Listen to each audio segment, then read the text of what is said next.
This is the Living Vertizontal Podcast, brought to you by The Church at Riverstone, a fellowship of the Church of the Nazarene in Madera, California. Our episode today focuses on Matthew 25, 1-13, where Jesus shares a parable that continues his conversation on the Day of Judgment. Together, we will be discussing our responsibility to be prepared as we journey towards that time. Hi, everybody. I'm Nick. I'm Natasha. I'm Brittany. I'm Derek. And we are the Living Vertizontal Podcast, back with you after taking this last week off. Hope you guys all enjoyed your 4th of July holiday week. I know we did, but we are excited to get back to our journey through the book of Matthew. As a quick reminder, since it was, over a week ago since the last one, previously, we focused on Matthew chapter 24, verses 36 through 51, where we continued Jesus' response to his disciples, addressing when they can expect the end to come. As a result of that conversation, we discussed the importance of keeping watch.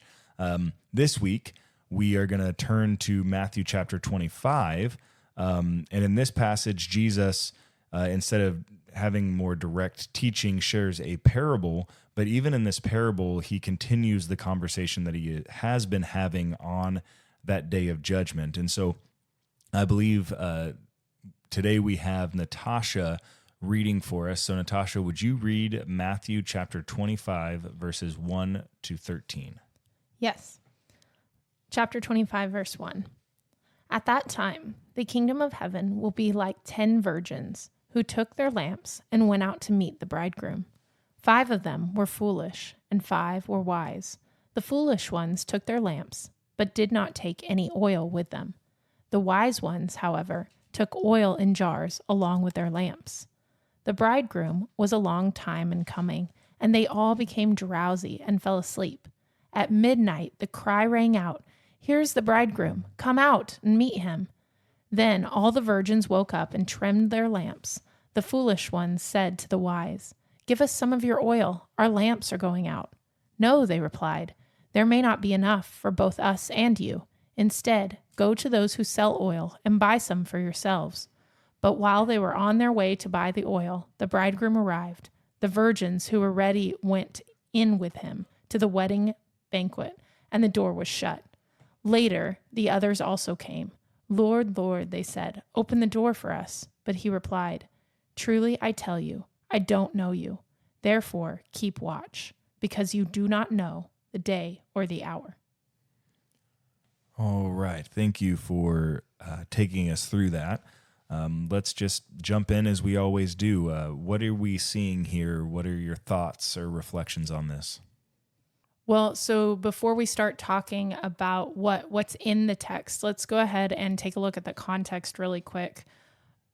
As we were studying this past week, I realized there's a lot of questions about this passage that I don't know a whole lot about. I don't know a whole lot about the Jewish wedding ceremonies, or didn't at first reading. And so I spent some time, and all of us, I think, spent some time looking at what it is exactly that this whole processional thing, what's Jesus talking about when he's talking about these bridesmaids that have lamps, and what's going on.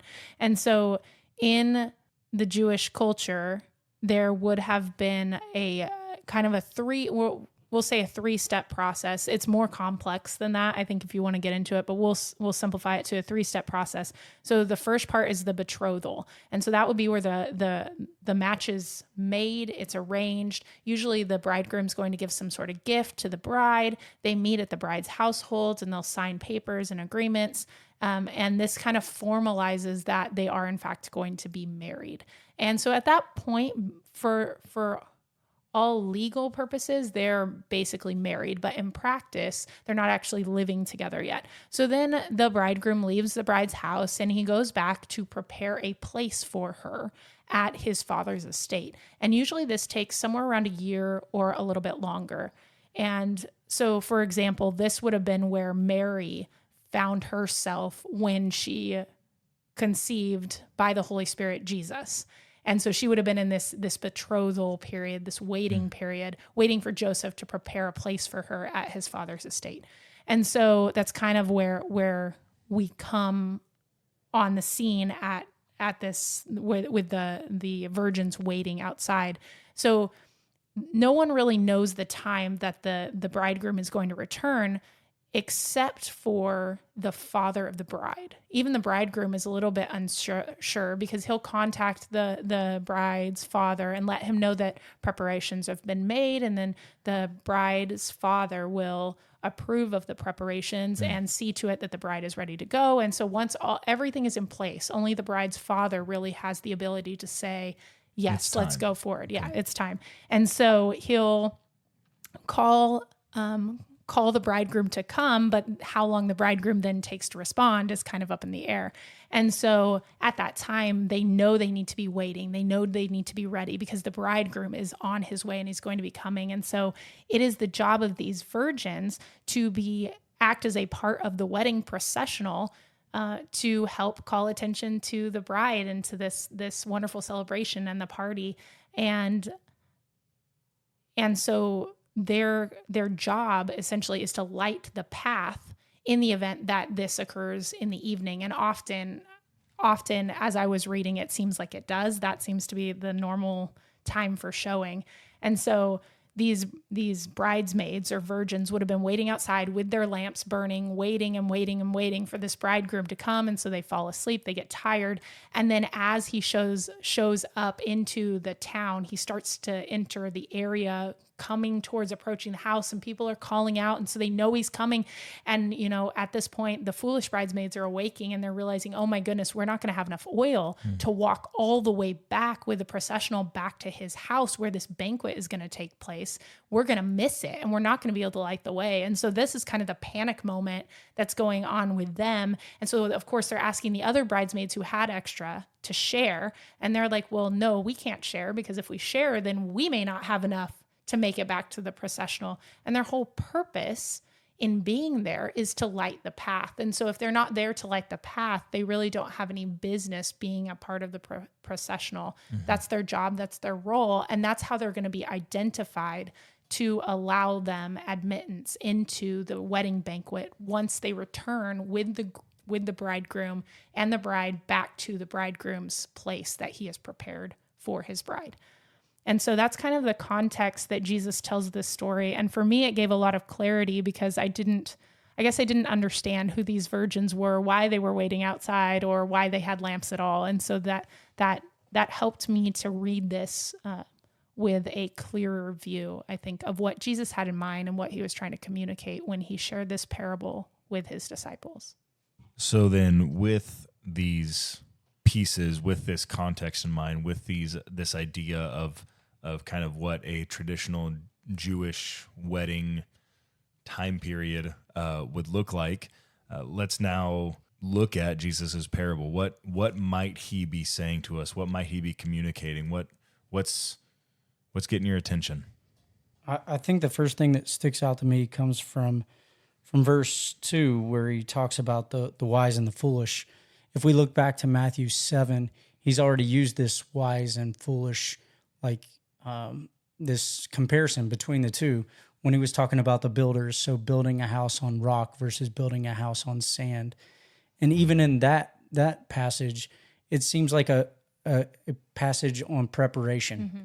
And so It's like Jesus is calling back to what he's already taught previously about this, this comparison between the wise and the foolish and being prepared, whether it's building our house on a rock so that when the storm comes, it doesn't collapse, versus building it on the sand. We see the same thing with the wise virgins and the foolish virgins.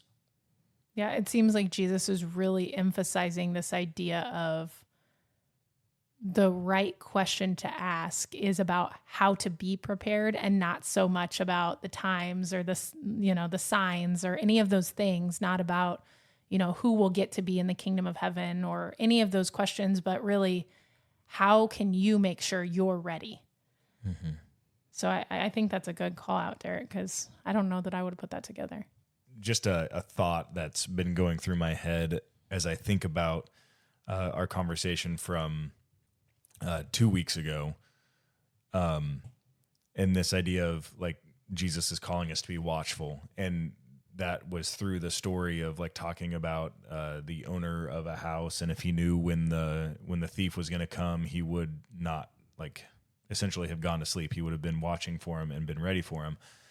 And I feel like I just get this sense that Jesus, recognizing the story that he has just told, realizes his audience and goes, oh, they're going to miss it. Like they're going to think, oh, now they can't sleep. Like, and so he goes further with this parable to tell a story, and notice how it's not the fact that the bridesmaids went to sleep that was problematic, right? Like you said already, Derek, it was the preparation that was the problem. And so the wise had extra oil, the foolish didn't. All 10 of them fell asleep, but those who were prepared, who were ready for the bridegroom's arrival, still got to go in, even though they were sleeping when he was approaching.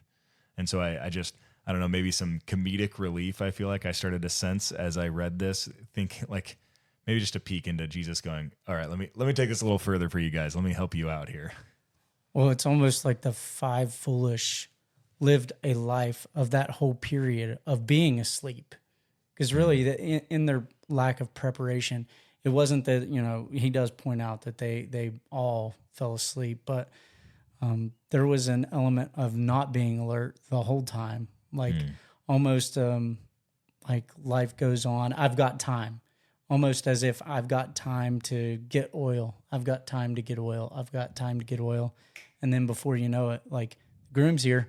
Oh no, I forgot to get oil. Like, And how many it's times? midnight and there's no oil factories open right now. I'm thinking like how many times I've made like preparations, like made a list, like I've got to get this accomplished, and that item like somehow is at the top and it just keeps finding its way at the bottom, and then oh, it's got to be done, and oh, I missed it. It's too late now. So I guess you saying that makes me think of an experience that we recently had, where we were flying for General Assembly. For a conference leading up to General Assembly and then General Assembly. And we were at the airport, and we were the first flight out of Fresno that morning. And so usually that's an okay flight to make sure you're probably going to be on time as long as they don't cancel it, right? And it wasn't canceled, but it got delayed, and it was delayed 10 minutes. But they didn't say it was delayed. It was just we were 10 minutes late, and they were like, oh, we'll be boarding shortly. And they just kept saying that over and over and over again until it was like, what, an hour almost, 45 minutes, something like that. And we finally see members of the crew coming, because the entire crew was not there. The captain, like the pilot was not there. The stewardesses, steward-eye, they were not there. And we're just like, what is going on? I really wanted my Starbucks, but I had forgone it because it opened at 5 and the flight was supposed to leave at 5, but now it's 5:45 and we're still sitting out there. I'm not bitter about it or anything. But finally they come, and we get on the plane, and we're getting ready to take off. And while we're kind of in the queue waiting to take off, the pilot comes over and apologizes for taking off so late, and actually says, hey, funny story, this is what happened, not to make an excuse, but this is where we were at. And he then explained that all of them stayed at this particular hotel that evening, and they woke up, and when it came time to leave, they were supposed to be taking the shuttle from the hotel to the airport to drop them off, and the driver of the shuttle had misplaced the keys to the shuttle and could not find the keys anywhere. And it took, and actually didn't ever find the keys as far as the airline crew knew, because they actually had to wait for an Uber driver to come on the clock to then get from their hotel. It's like trying to to the buy airport. oil at midnight. It's like trying to buy oil at midnight. There's nothing happening right there. So it just makes me think, like, I mean, not trying to like disparage the poor shuttle driver, but like his job was to drive the shuttle, and the time came for him to have to drive the shuttle to do what he was there to do, to deliver somebody from the hotel to the airport, and he didn't have the keys. And if you wait until the last possible moment to look for the key and it's not there, then you've left for yourself no time to locate it or make a plan to get them there. So, I mean, look at that, a modern day parable. Yeah, whether you're one of the 10 virgins and you don't have your oil, or you're a shuttle driver and you don't have your keys, either way, it would seem like Jesus is calling through the parable, as you've already pointed out, Derek, calling for preparation, calling for the need to be prepared for that time. So I guess then the most logical next conversation is, well, what does it look like to be prepared? What is Jesus wanting in this preparation? Well, the conversation about the flights had me thinking about when I take trips, I plan pretty far in advance. I start packing sooner than my husband does. I'm not sure where the judgment was. Was she judging you, or was she judging herself for packing so early? Can you hear those tires running me over? I'm just saying, I am somebody who's really prepared when it comes to, especially if I'm flying. I want to make sure I have my license, I have my passport, I have my tickets, my keys for my car, make everything I need. I want to make sure I have it. And if I feel that way about traveling, what does that say about how my preparation should be for Jesus, for this coming? Am I making sure all my T's are crossed, my I's are dotted, and everything is in line? Or am I like, well, it's going to take a long time. Well, sometimes my trips take a while before they get here, but I'm still planning and talking about it. We're figuring out what we're going to do. We talk about where we're going to go, how much money we're going to spend, how we're going to get there, all that stuff. I mean, we're already planning a trip for next summer. Like, that's how far in advance we plan these things.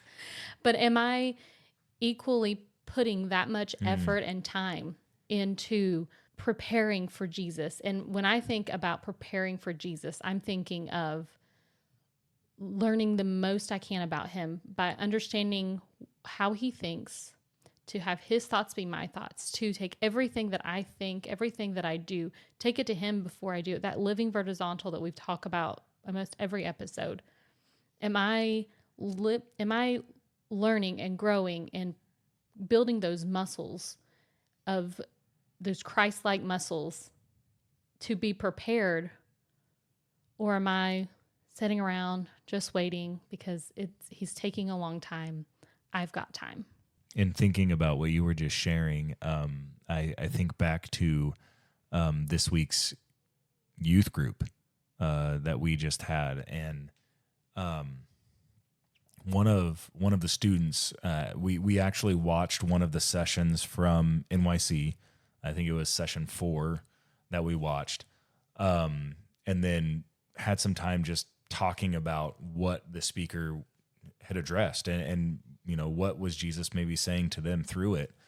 And one of the teens spoke up, and she actually shared that she didn't really understand until more recently, like, this idea of a relationship with Jesus and working on a relationship with Jesus beyond just like learning about Jesus. Like, that's kind of where she thought like this life of Christianity was. You know, I learn about Jesus, I learn about God, I learn about faith, and I allow that to inform what I do. And as long as it influences what I do and I do the right things, then like I'm living the right life. And she said recently, I came to the realization that like that's not what this is about. That's not what Jesus desires of us. And kind of talking about this preparation piece, she's like, I began reading my Bible more and spending more time in prayer and even journaling as a means to try to begin a conversation and a dialogue with Jesus, recognizing that he was truly a relationship partner that we could share with each other. And then she went on to talk about how it's as she thought about it, it's kind of like a marriage. Like, you first get married, and obviously she's not married, but she hears about this. She's like, you first get married and there's this honeymoon phase where everything's all brand new and it's all exciting and it doesn't take much work because like it's just exciting. And then there comes a point, and it's different for everybody, but there comes a point when the honeymoon phase goes away and now it becomes work. Like now both parties have to be committed to continuing that relationship for things to continue going well and to continue to learn more about the other. And as life changes things for you to relearn things about the other and continue to know them and continue to serve them. And so she's like, I realized that that's what it's like with Jesus. Like we come to a place where we recognize who he is. We get really excited about it. We give our life to him. And that's kind of like the honeymoon phase. But then there's this time when that phase goes away and now it becomes work. And she's like, I mean, Jesus has already done the work on his side. Like he is there. He is loving us. He is committed to us. He is pursuing us. But too often we are not. Because we are trying to just either reminisce about the honeymoon days with Jesus, or we just say, oh yeah, well, we got married and we just keep walking. Like, and that doesn't actually affect what we do going forward. And so she's like, I am committed to knowing him more, to learning who he is and sharing in life with him. And so when I think about what she was sharing with what you were just saying, Brittany, like that's what it looks like to be prepared in our life, to be committed to this lifelong like relationship of understanding and pursuing Jesus. We know that Jesus pursues us. And just like you are committed to your trips and stuff and put on in all this time for preparation, I know us sitting around this table, like we are in married relationships and we've been in relationships with each other for a while. And like, I know that I spend a lot of time trying to intentionally pay attention to what Natasha likes, to what she doesn't like, to what makes her smile, to little nuances of things that she would enjoy. And I intentionally pay attention to that and try to, so that it can bring us closer. And I think that's what Jesus would desire of us, that we would be that intentional and that persistent in our pursuit of him. That's what it looks like to be prepared. Not that we, there's going to come a point where it's like, well, I'm prepared and now I don't have to do anymore. Right. But it's like, I need to stay in this perpetual state of preparedness where I'm always pursuing him, always trying to know him more.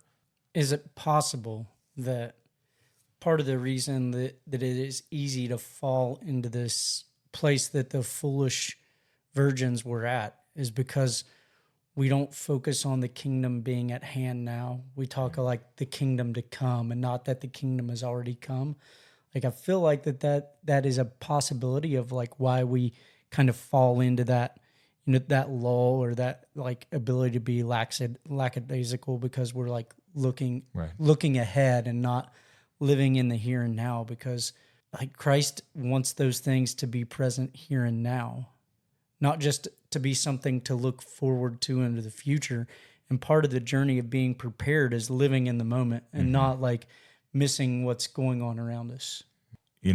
Derek, as you're saying that, this idea of, living as if the kingdom is here now versus living as if the kingdom is somewhere far off, it makes me think back to experiences that I have had as a youth pastor with teens in my youth group. And I think to one specific situation where the student,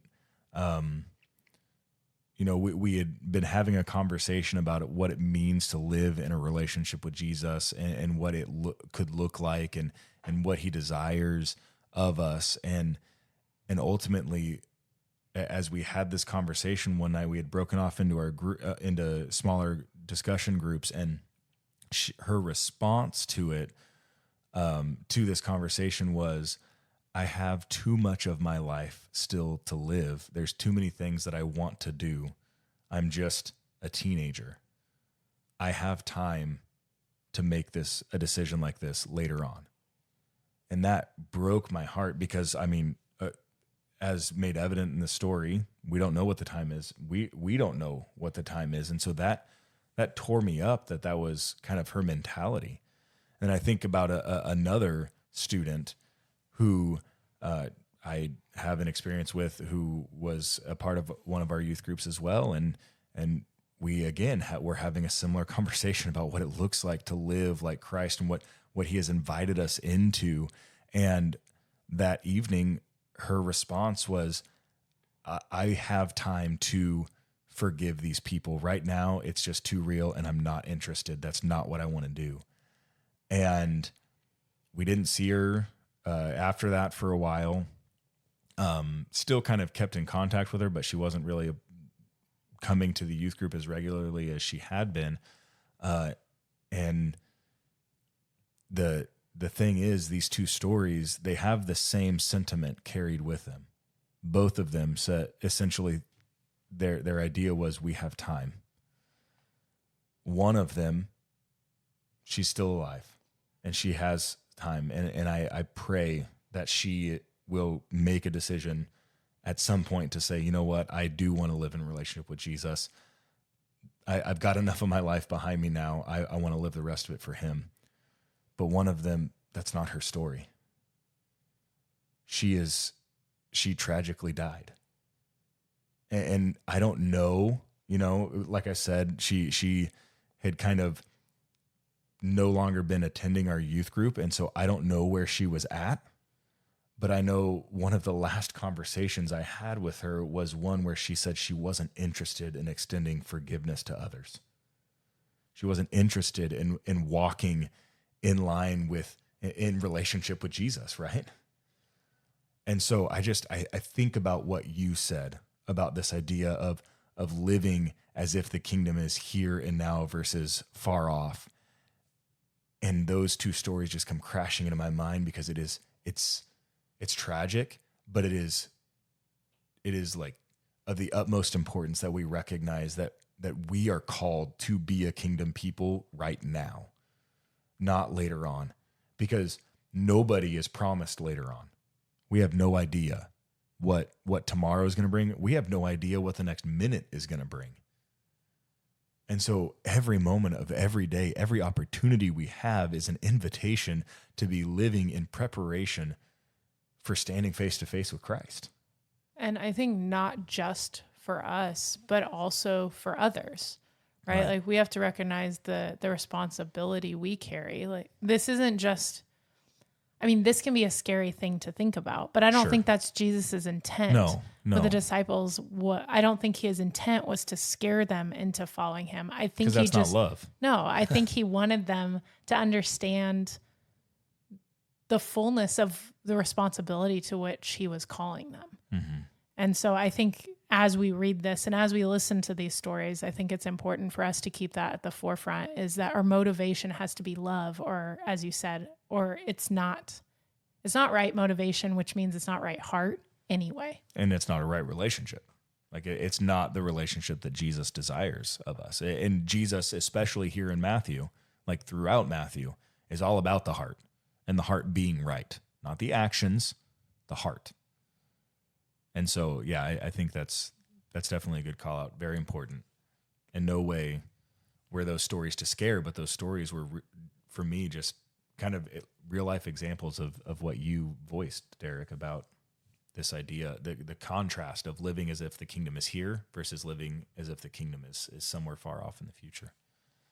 So I know we started this conversation with some context pieces about traditional Jewish wedding, feast, banquet, betrothal, 3-part, whatever.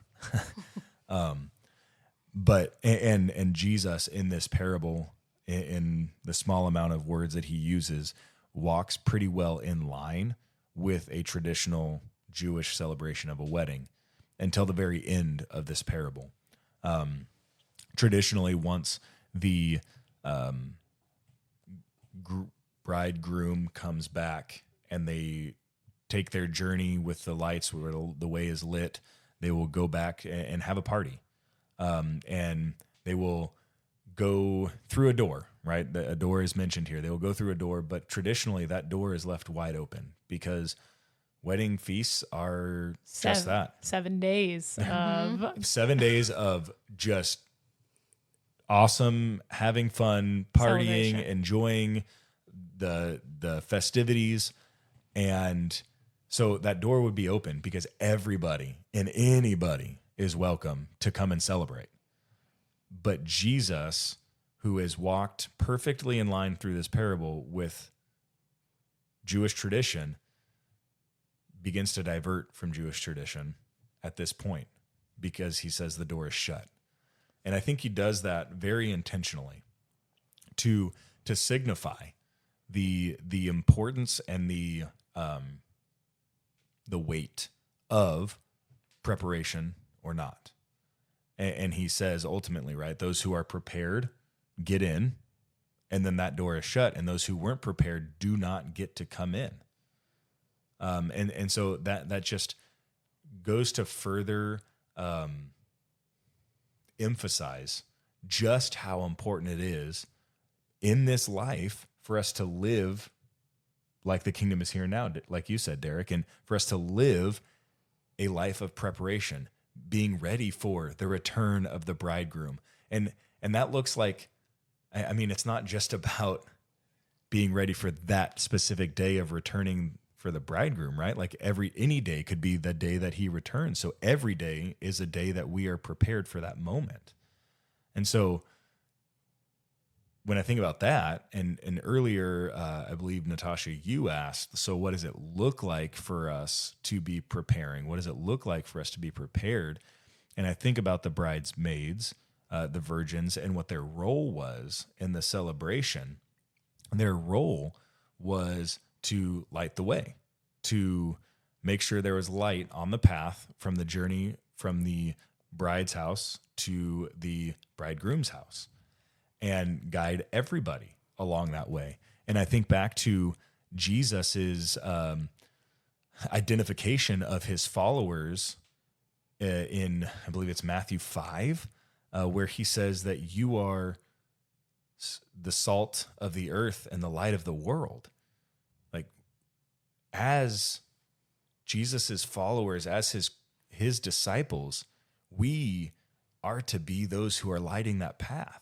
So when we talk about what it looks like for us to be prepared, I mean, I think you also brought this up just recently, Natasha, is like, yes, there's an element of prepared for ourselves, right? We got to make sure the oil is there so we can light the way. So we've got to make sure the relationship that we have is there so that way it's true and authentic and real. But it's not just for me to experience, it's so that I can light the way for us to journey as we move towards that day of the bridegroom's return, so that way those around us can see and also safely walk that path and find light as we journey to that day. I had one thing that was kind of interesting to me as you were talking about the door being shut. It actually says that the door was shut. It doesn't say that someone shut the door. And I think we often, when we think about judgment, we assume that God is shutting this door, that Jesus is shutting this door. But in reality, we know that our decisions to live in unholiness and unrighteousness, to refuse relationship, we know that is actually the breaking of the relationship. And so really, even though we're not intentionally, explicitly shutting the door will be shut as a direct result of our actions, not of a judgmental Our anger. heart, Yeah, our choices. but not as a result of a judgmental, angry God. If we think back to that Matthew passage that I brought up earlier in 7, where he talks about the wise and foolish, that really is like what happens. Like, they chose where to build the house, right? The builder Right. chose where to build the house. The consequence came because of As a result of their choice. of where to build it. And so that's what leads to the door being shut. Not that God's saying, like, It's not that he slammed the door in their face as they were walking up. their but the door choice was shut. the shutting of the door. I mean, really, I think it's an emphasis on this this being an individual journey. Like nobody else is going to shut the door on you. We can only shut the door on ourselves. I can't shut the door on Brittany or on Nick or Natasha. Like I can't do that. But I can, by the choices I make, shut the door on myself. I think that's kind of what Jesus is begging his disciples here not to do, is don't miss this. Don't make sure that your lamp is ready. You have enough oil. You are prepared so that you don't shut the door, so that you don't miss the door. And so I guess the question that maybe we can leave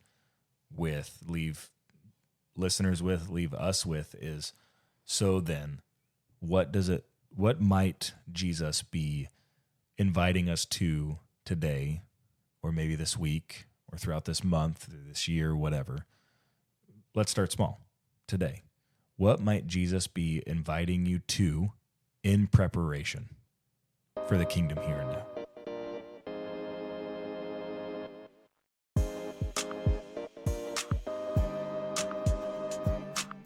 Be sure to follow the Living Vertizontal podcast to stay current on all our new releases. To learn more about the Church at Riverstone, visit us at thechurchatriverstone.org.